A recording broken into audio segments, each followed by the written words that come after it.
Today, we will discuss the contributions of psychologist Mary Carver Jones.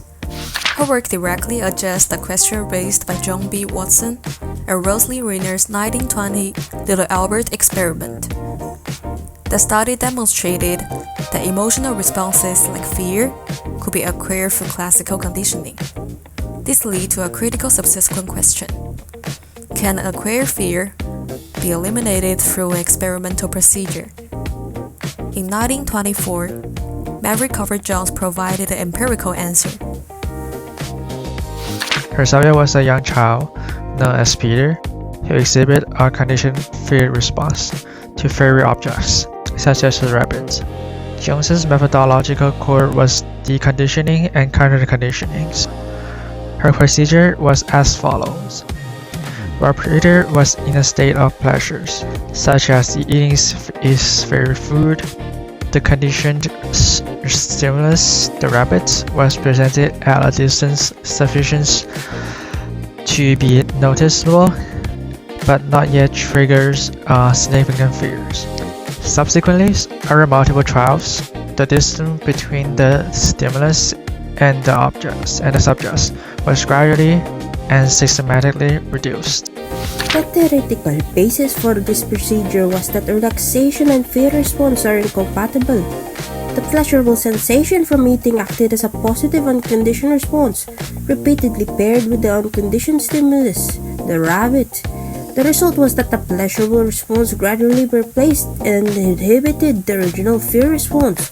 Ultimately, Peter successfully overcame his fear of the rabbit, able to touch and play with it. This study became known as the case of Little Peter. Methodologically, Jones' research is an early exemplar of single-case experimental design.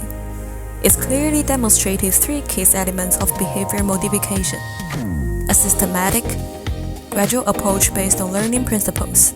This stood in sharp contrast to the dominant psychoanalytic method of the time, which focused on conscious insight.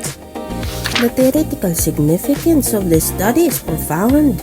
It is not only the first documented successful application on the behavioral techniques to eliminate a human fear, but more importantly, it provided the direct empirical blueprint for Joseph Hall's development of systemic desensitization in the 1950s.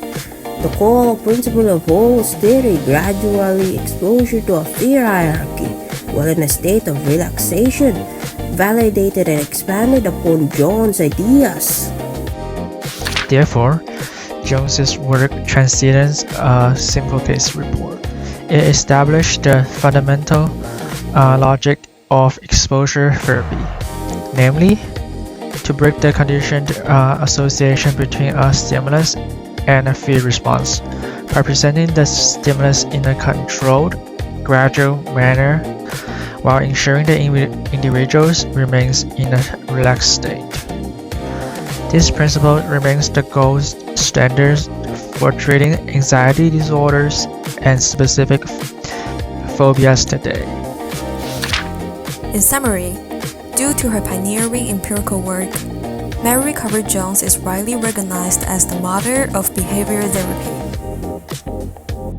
Her Little Peter experiment marks the point where psychology began moving beyond simply understanding the origins of behavior and towards a new era of activity, modifying behavior based on empirical principles.